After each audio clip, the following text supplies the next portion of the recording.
I almost feel bad. Really, I almost feel bad for having to come out here and bring the so-called news, the real news. But that's my name. It's been that way since 2009, late 2009 when I started doing these videos. Realist News, capital. Realist News, capital letters. Because I must keep it real no matter what. And if the news is what the news is and you don't like it, I'm sorry. But understanding what, if you knew a tornado, massive tornado was coming in advance, well in advance, so far in advance that you could slowly get all your belongings out of your house, empty the house, move away, temporarily even, and then the storm came and destroyed your house, and then you went insurance money, got another house, and then moved into it, you would say, I am the effing man or woman. I am so smart. I saw this coming, and I am awesome. Thank God I used my brain, and I saw this coming, and I acted instead of reacted later. Right? You give yourself a pat on the back. But that's a tornado, you don't know the weather. But that's a good example. Because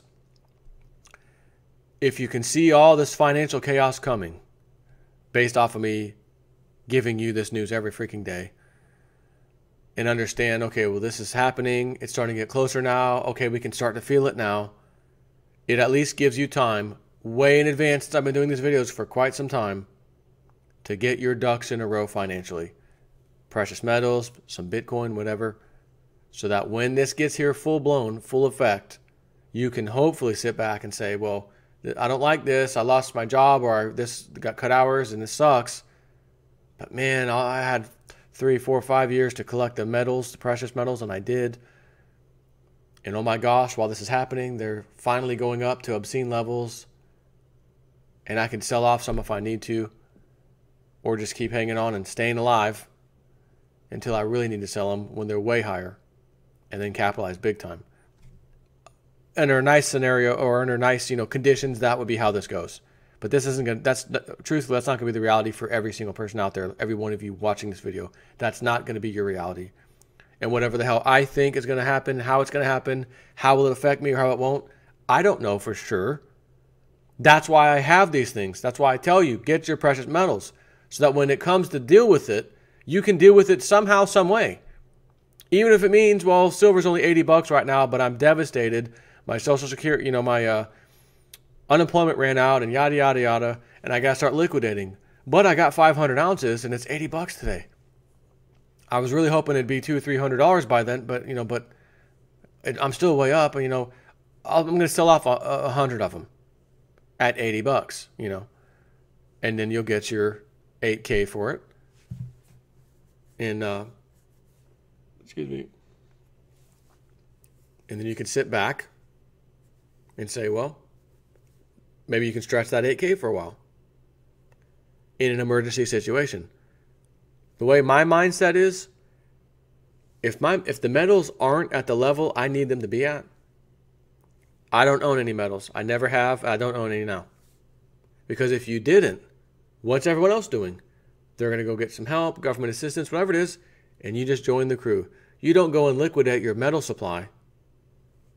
That's only going to get you through a whatever period of time, and then you're back in square one. No. Don't touch your metals until the price is right. Go get your government help. Go get everything you need to get to survive. I'm talking during the economic apocalypse situation. But anyways, silver doctors and zero hedge, two different stories.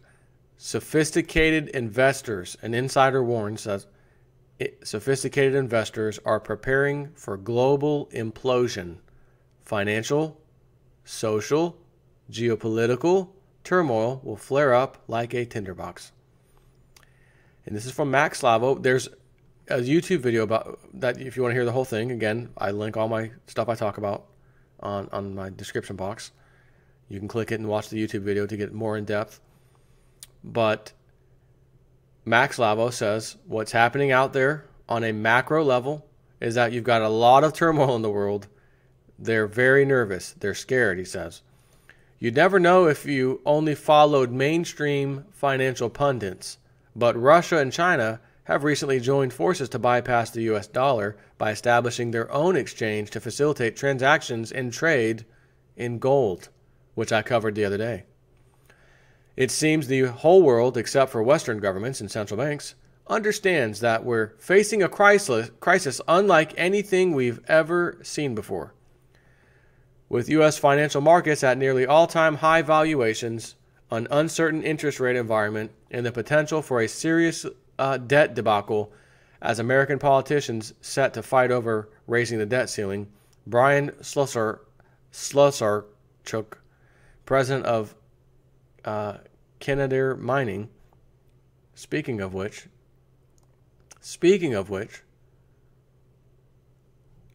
I think I'm going to be talking to these guys in the next couple of days. So yeah, I'm actually going to be talking to one of these guys, one or two of them, on my YouTube channel about, I've been talking to you about junior miners and alt metals and things like that. And I saw a friend of mine mention this to me, this particular company, and sent an email and, hey, would you like to talk to these guys and this kind of thing. And, here's their understanding of things around the world right now. And they're about, mining, one of these mining companies, what I like to call alt mining companies. No kidding. There they are. What are the chances of that? Anyways, warns that there are scores of catalysts that could set the whole tinderbox aflame. So I may have to get into some of this with him or them, if it's one or two people, when I have them on the old Realist News Show, which I think I'm going to try to make happen tomorrow. So you'll see it the next day.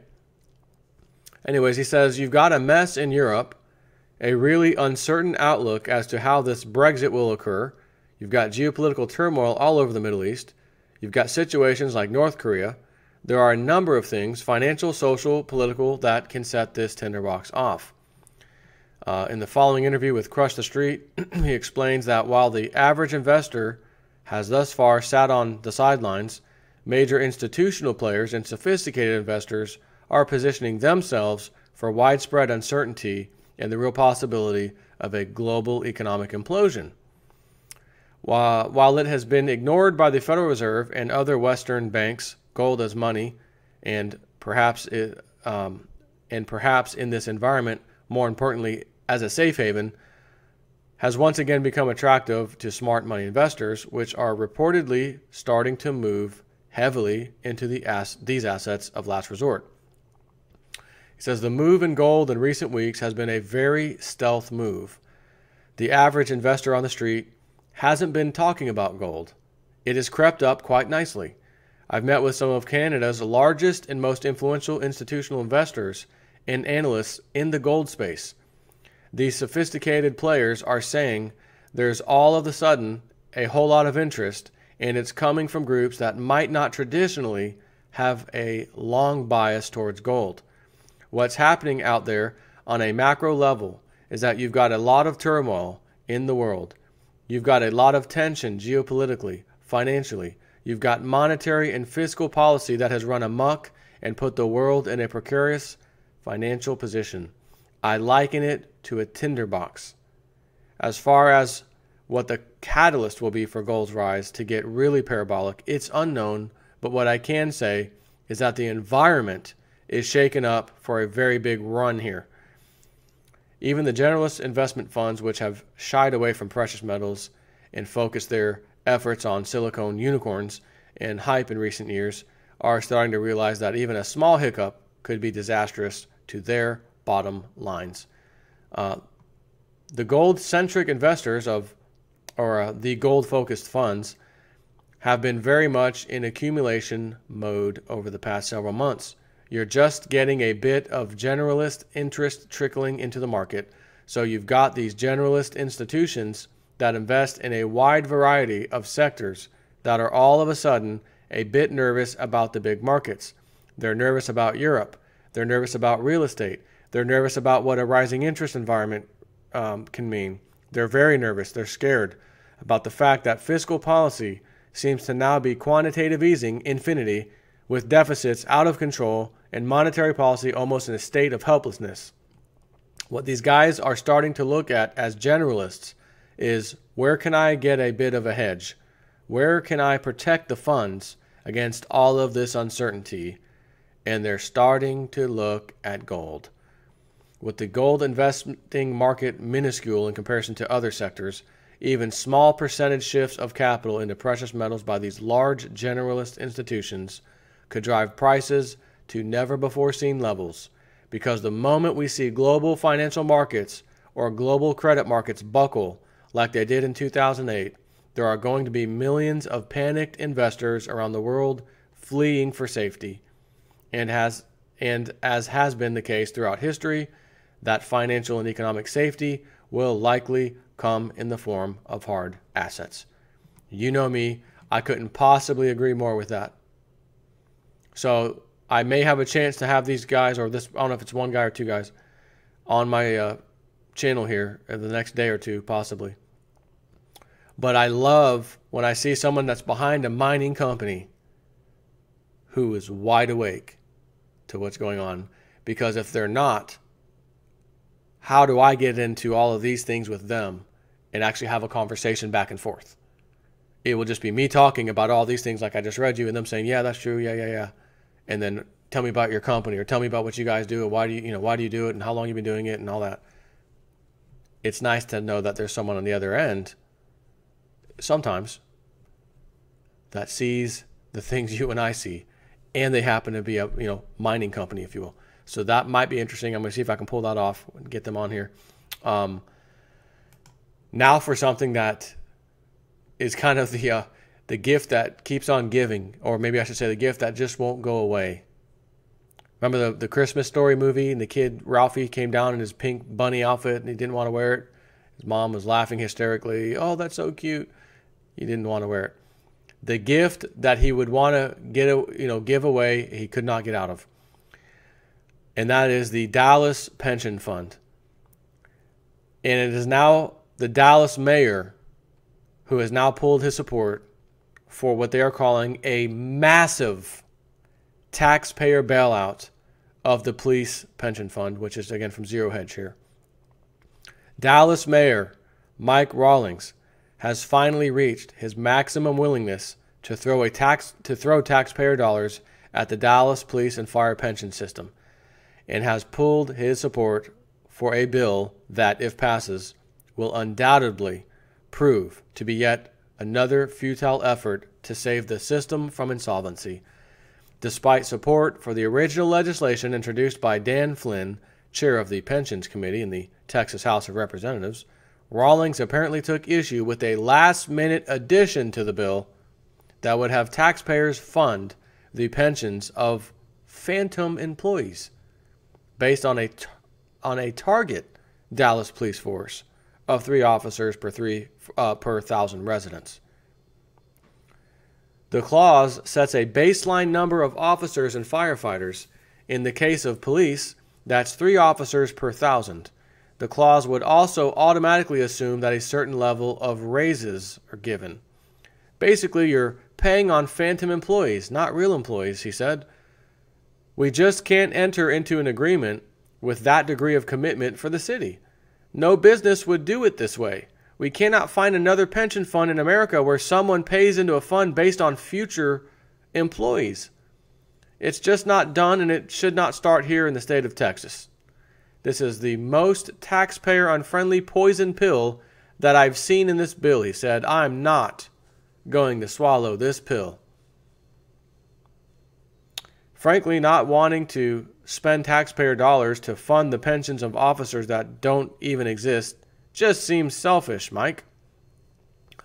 As we reported previously, see the link. Dallas Police Pension Board approves benefit cuts, asks for more taxpayer money to avoid collapse. Legislation to save the Dallas Police and Fire Pension was introduced a couple of months ago by Dan Flynn, and Flynn's bill called for Dallas taxpayers to contribute 34.5% of police and firefighter salaries each year into the failing pension system, up from 27% in 2015, plus an incremental $11 million per year. In total, the adopted plan was expected to cost Dallas taxpayers an extra $22 million per year. That said, the plan also called for pensioners to grant concessions, including the following. Here we go again. What do they always do? Increase the retirement age. Increase the retirement age from 50 up to 58 from 55. Increase in employee contributions from 8.5% up to 13.5% of their payroll. Elimination of COLAs in the near term.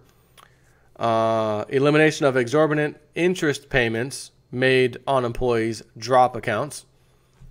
Of course, Flynn was appalled by Rawlings' opposition to funding the pensions of fake employees and took to Twitter to blast his decision.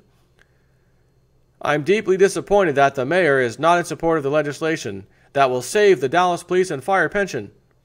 Dallas's own website says how much they are committed to provide, and now they back out over a provision that has always been in the bill since the day it was filed and want to hurt families more. I simply won't allow it. 10,000 police and fire retirees and active members and their extended families will be damaged by this stance, and we hope the mayor thinks better of it. Meanwhile, Rawlings also expressed opposition to the current governance set out in the bill, as it gives 50% control to the city and 50% control to public safety workers. He says, the thing that's really concerning to me is that retirees say Dallas promised us this money, give it to us. He said, Dallas didn't promise the money, and if you want us to own the problem, Dallas needs to have the right governance to do that. He noted that when he first became mayor in 2011, he sought to have the pension fund audited in the face of questions about the financial stability of the fund. Good job, Mayor. Hey, he's looking out for us, right? Let's look at this, because I know pensions are usually cooking the books and they don't get the returns and they don't never report that. I want an audit. Good job, Mayor. But he says they said you have no legal authority to do that. You can't audit us. He wanted to audit it in 2011, maybe deal with the issue then. You don't have the authority to audit us. You're not going to. Which means what? We don't dare want you to audit us, because if you see what we know, it's going to be devastating. That's what that means. The mayor and the city's position is that the police and firefighters voted themselves excessively generous benefits, and that the fund's leadership hid the extent of the fund's troubles from the membership for years. Exactly what I just said. But don't worry, dear pensioners. We're sure you'll end up getting your taxpayer-funded bailout. After all, there is no problem too large for taxpayers to solve. For those who aren't familiar with the pension fiasco, here is some background on how it ended up in its current predicament. Just over a month ago, we wrote that the Dallas Police and Fire Pension Fund was on the verge of collapse after a series of shady real estate investments resulted in massive markdowns of pension assets, the ouster of the fund's CIO, and an FBI raid of the fund's largest real estate investment manager. We summed up the fund's dilemma as follows. The Dallas Police and Fire Pension Fund, which covers nearly 10,000 police and firefighters, is on the verge of collapse as its board and the city of Dallas struggle to pitch benefit cuts to save the plan from complete failure. According to the National Real Estate Investor, DPFP, which is the pension, was once applauded for its diverse investment portfolio. But turns out it may have all been a fraud, as the pension's former real estate investment manager, CDK Realty Advisors, was raided by the FBI in April of 2016, and the fund was subsequently forced to mark down their entire real estate book by 1/3.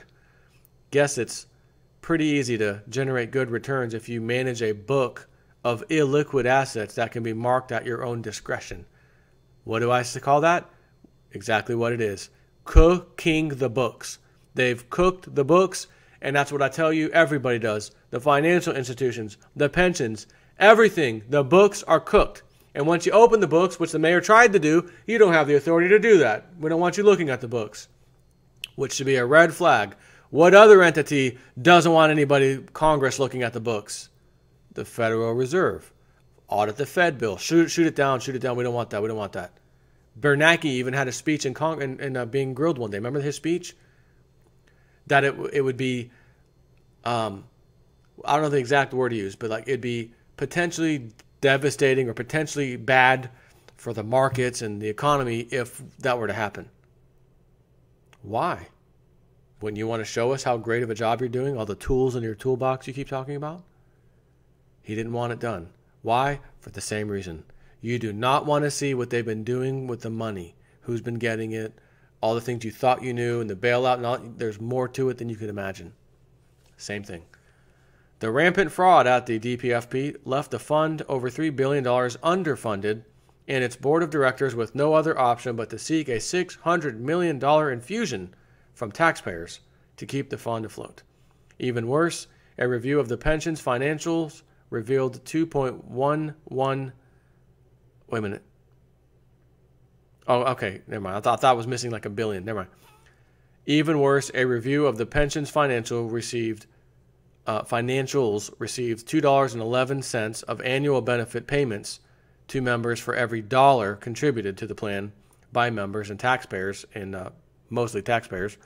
The typical pension Ponzi, whereby plan administrations or administrators borrow from assets reserved to cover future liabilities, which are likely impaired, to cover current claims in full. Well, it seems as though the Dallas police officers are catching on to the Ponzi and rushing to withdraw retirement funds as quickly as possible before the whole system goes bust. As reported by a local ABC affiliate, Dallas police officers are retiring at a record rate and opting for full cash withdrawals of their pension benefits as opposed to equal monthly distributions for life. Apparently, they don't think the fund will be around long enough to pay them for very long. But the pension fund is in trouble and in danger of going bankrupt. That's causing some officers and retirees to begin withdrawing their retirement funds and rolling it into their 401ks. Oh my God. You're taking the imploding pension fund and rolling into the market at an all-time high when consumer confidence is also at an all-time high, mergers and acquisitions, all-time high, all of which have pointed to a massive correction downward in the stock market. Right? Coming soon as these things happen. So you think you've escaped. I take my pension. I got out early. I got mine. I listened to Jason at 4, and he told me that if I have an opportunity to take my pension in full, even with a haircut, to take it and run. Well, guess what? We didn't even have to take a haircut. I took it and I ran, and I put it in the stock market at the wrong effing time. And then the stock market crashes, and all your pension money that you put in 401ks is now been destroyed. Talk about a turn of fate. A little bit of irony. This is unbelievable. These poor people, the poor citizens, the poor consumers, the poor taxpayers, whatever you want to call us, whatever label you want to give us, most of which don't even have kind of a clue.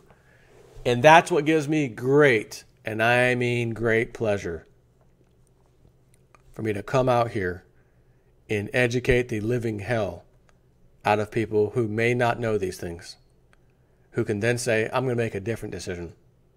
You're better off sitting on that money right now. Take that pension and just park it in the cash, in the bank, whatever. Just let it sit. Or again, if you're smart, I'm going to dump some of that into metals, precious metals, and maybe a little bit in Bitcoin. But these people don't have a clue. We put our money somewhere, and these expert money managers, they handle it for us. And I'm going to do the same thing and let them manage it into a 401k that is promptly going to implode in the near future. See every single video I've been doing this year for further information if you don't know what the hell I'm talking about. Anyways, gotta run. Boy, things are getting interesting. Take care.